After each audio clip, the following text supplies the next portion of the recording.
Wizards are mysterious beings, often old men who speak in riddles, do not like pants, and with a tendency of approaching children and short men, which according to Disney is not suspicious at all. With powers like wielding the strongest LED flashlight in Middle-earth, becoming invisible at will, and even managing a school that doubles as a death trap without getting a lawsuit. Our students are in great danger. This variety means that whenever something is related to wizards, we have to wonder, what kind of powers are we dealing with? In today's game, Wizard of Legend, magic is like it would be in the Harry Potter universe if the movies were directed by Michael Bay, and if J.K. Rowling was into MMA instead of trolling Twitter. So a bit less. It's Leviosa. And a bit more. You're a wizard, Harry.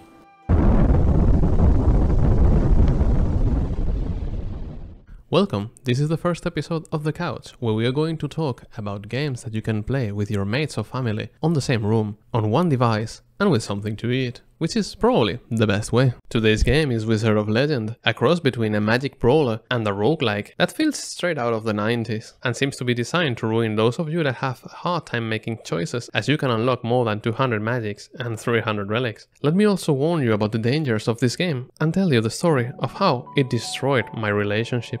It was very tragic. Finally, we are going to try to answer one of the biggest questions ever asked, which is, what is the connection between wizards and professional wrestlers? The answer might surprise you. But first, let's talk about the game. The game starts with us going to a museum of magic, because apparently magic is a thing of the past. We live in the 2020s, magic is dead. Instead, we have intersectional feminism and depression. After all, why would you want magic when you can have emotional damage? It would make no sense. Get on with the times, people. The first thing we learn here is that magic is called Arcana, and that they are going to let us test a fake version of each kind. The types of Arcana are Dash, Basic, Standard, and Signature. Dashing is going to be your main way of dodging attacks and crossing pits, and Dash Arcana is going to make you dodge in style whenever it's not on cooldown, as anyone can dash, but only a wizard or a pyromaniac can dash while setting everything on fire, or setting traps, or raining lightning, or whatever you want to do. Dashing doesn't have iframes. That means that if you dash into a fist, you're going to eat knuckles. And if you check the reviews, that made some people very salty. That's what I call the Dark Souls paradox. If you develop a game that plays like Dark Souls, it sucks because it is unoriginal. But if you dare to develop a game that plays differently, it sucks because it doesn't follow the Dark Souls principles. Either way, if you really need iframes, don't worry, there is a relic that will fix that for you. I never used it, and I'm just the second best player at my house, behind my border collie.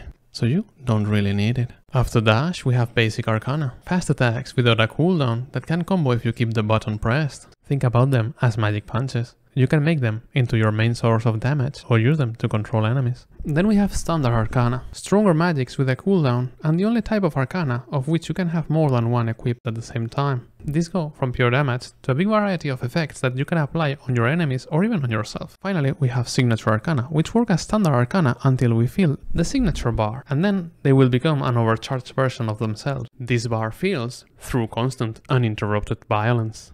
We are going to learn two more things here. If you walk enough time without attacking, your character will start running, and that falls or pitfalls are built a bit different. You are probably used to time your jumps or dashes before a fall in order not to fall to death. As a matter of fact, walking into a chasm is so stupid that I'm surprised of it not being a TikTok challenge already.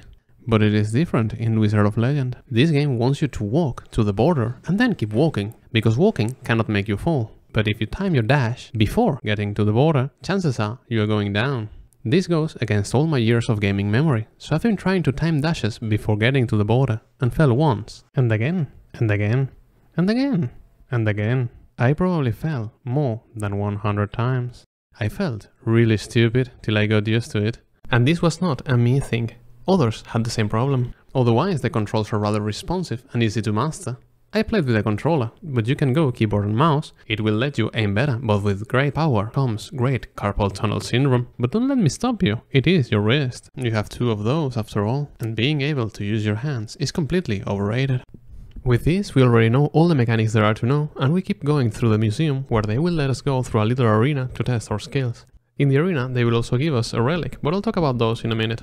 To finish our trip, we go to see the insignia of legend, which will take us to the past, where pieces of furniture start talking to us. Any sane person here would do one of two things. either worrying about having developed a very bad case of paranoid schizophrenia or cosplaying as Beauty. But the main character doesn't question anything, they get directly on task. One might think that it is because instead of toilets and internet, the past had smallpox and constant war. I disagree. You probably noticed that the people in the museum dress normal. This is not a cosplaying event, and the main character went on full costume. The keen observers among you will have also noticed that the main character is not child-sized, it is an adult. Did you know that in medieval times you could get executed for wearing clothes with stripes? Imagine how they would treat the kind of guy that probably goes to dates wearing a full furry costume. The main character needs to go back to the insignia of legend before their peculiar needs are disclosed to the world, and that means winning the Chaos Trials. I understand if you have doubts about my hypothesis, but the most helpful comment on Steam will be definitive proof. It says men kissing. That doesn't happen in the game. It has all the accolades. Now check the profile picture. It is an anthropomorphic animal. This is code for their people. This game has probably become a nexus for the furry community, and we can do nothing to stop it. They are too strong. Since we are powerless, we get on it too. Strap on your furry seatbelts, and let's talk about the main gameplay loop. Wizard of Legends structure is as complex as the mechanism of a potato. The game has two main areas, a small town where you can buy stuff, acquire bonuses, or, why not, make your life miserable. Then we have the Chaos Trials, where we'll be tested. Let's talk about the town. While it might look nice, don't let the colorful look or the simplicity of the art style mislead you into believing this is a decent place. This is a capitalistic nightmare where nothing is free, and even the people that want to make you suffer will make you pay for your pain. It is very realistic.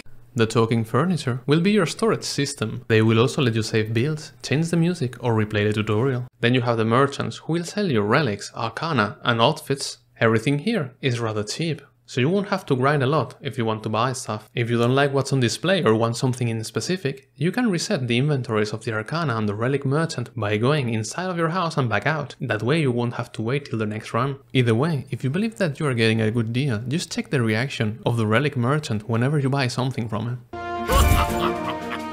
I believe that the whole Chaos Trials are just a big scam designed to bring people from the future in order to make them work for free. So I really hope you like working for a pyramid scheme. The only other half-decent human being here is a posh lady that will change 20 of your hard-earned Chaos Gems for 200 gold that you'll use on your next run. Yes, this is also a crypto scam. By the time I saw all this, I was almost expecting that someone would try to sell me some sort of course through a masterclass. The rest of the people are even worse. Do you like corrupt officers ruining the world? What about having a bulky lady making everything harder in your life? Or inviting someone into your house so he can put everything on different places randomly? If all of this sounds good, you will be happy to hear that it will even cost you money. And that is not all. 2 more guys will appear as you progress in the game. One of them will offer you to get into a boss rush mode.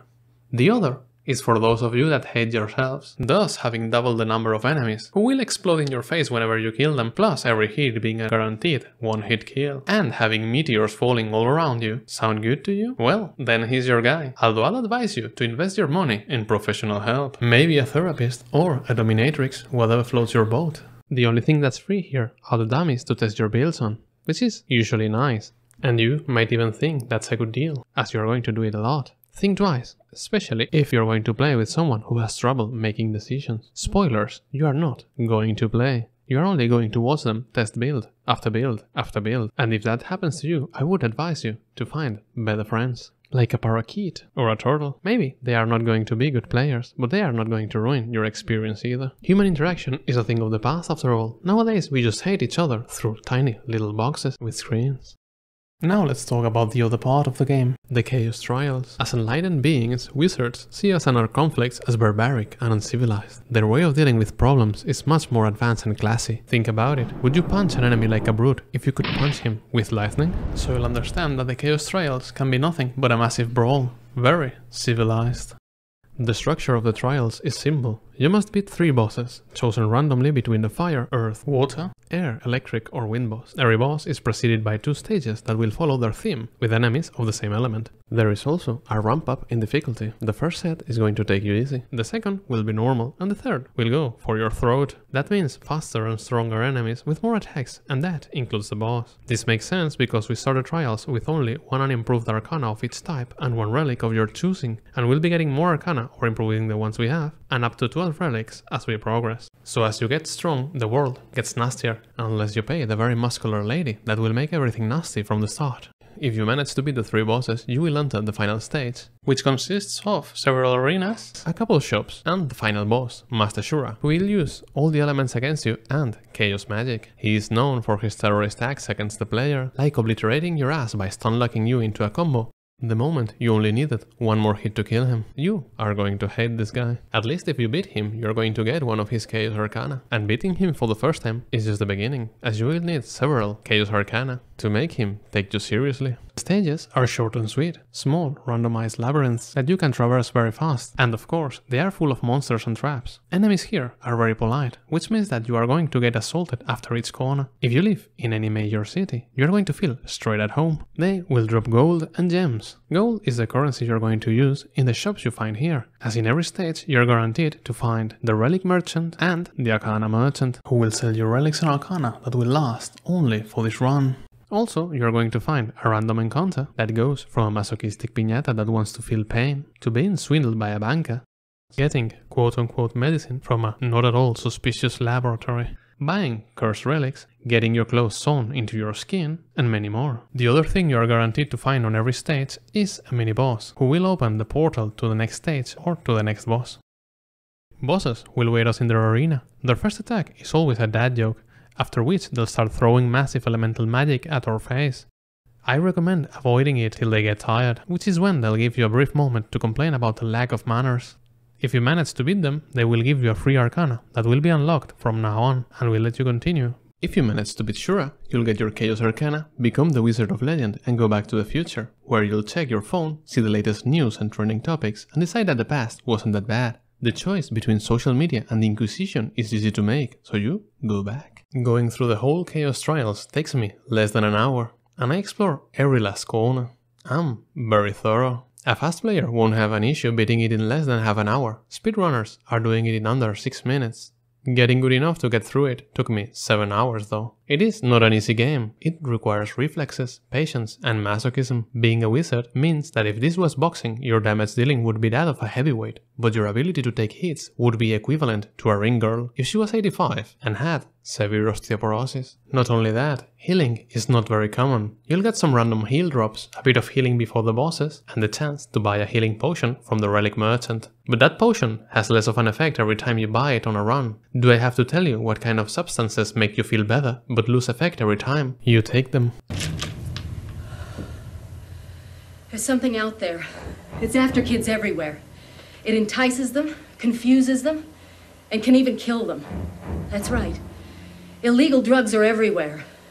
So you better follow the USA way. If you're going to get hurt, and you are, you better have some insurance on your build, or you can accept death. Difficulty is balanced. The balance between making me want to throw the controller through the window and going for another round. Whenever I died, which I did often, it felt like it was my fault, which is how it should be. The feeling of this game is similar to a good old school game, being demanding, but fair. It's building our skills what is going to carry us here. I have to admit that at the beginning I thought everything was wrong. The arcanas, too weak. The enemies, too nasty. The randomness, too unfair. Then I realized that I've become weaker with age. Newer games have made my life too comfortable. So I remembered my childhood, a time where games didn't care for your feelings, where you didn't get any medal for participating. So I accepted my weakness and overcame it. And now a run where I don't beat the game, or at least face the final boss, is quite rare, unless I pick one of those choices that raise the difficulty. Then everything is crap again.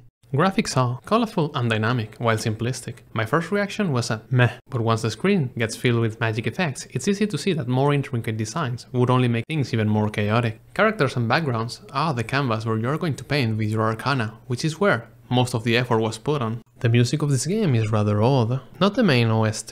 That one sounds decent, but kind of generic. It doesn't really feel magical. Music that feels magical has certain notes or certain arrangements. Even someone like me who has hooves or hands can make this sound magical. But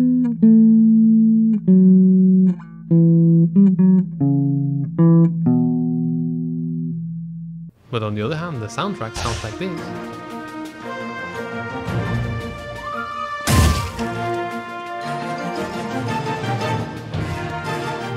Which feels more like a JRPG or like a platformer. The weird thing about it is that if you talk to the jukebox, it will let you change music to jazz, smooth jazz, so you can play the game with a fedora if you feel like it. And if you talk to it again, you can change the music to piano music.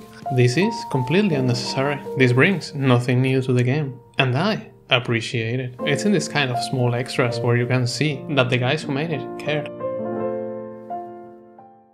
The problem is that depending on your arcana choices, you are not going to hear music. You are going to hear something more akin to a construction site, as the sound design can get a bit overwhelming sometimes.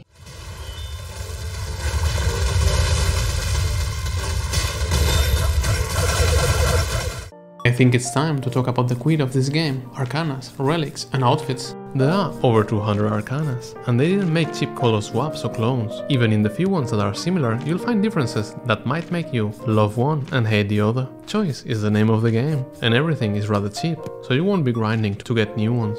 They follow the same elements as the bosses, and each element has one or several status effects. We have air, earth, lightning, water, fire, and no, we are not summoning Captain Planet, because we do not have heart, we have chaos instead. Air wizards believe that fighting is unnecessary when you can throw people down a pit instead. Air arcanas are all about pushing, pulling and messing with the enemies. Air's effect is a slow debuff, with the exception of the bow, which will brainwash an enemy, turning it into an ally. You can also cosplay as Galadriel, scream, There's a tempest in me! and then throw yourself down a pit, making a better ending for the Rings of Power. Earth is for people who decided to become a wizard while hating magic.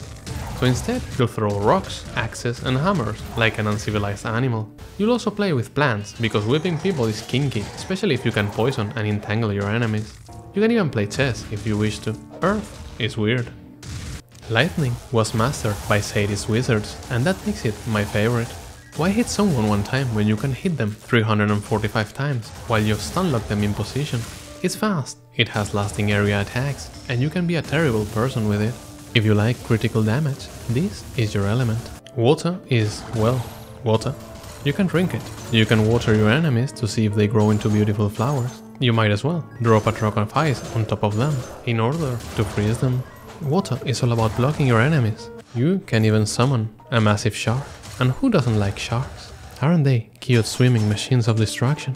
By the way, have you drunk enough water today? Remember to stay hydrated. I want you to stay healthy. I need you to watch my videos. Fire is for the kind of people that go into an ice cream shop with 1,000 different flavors and choose vanilla every time. Seriously, wizards and fireballs. It cannot get more cliché.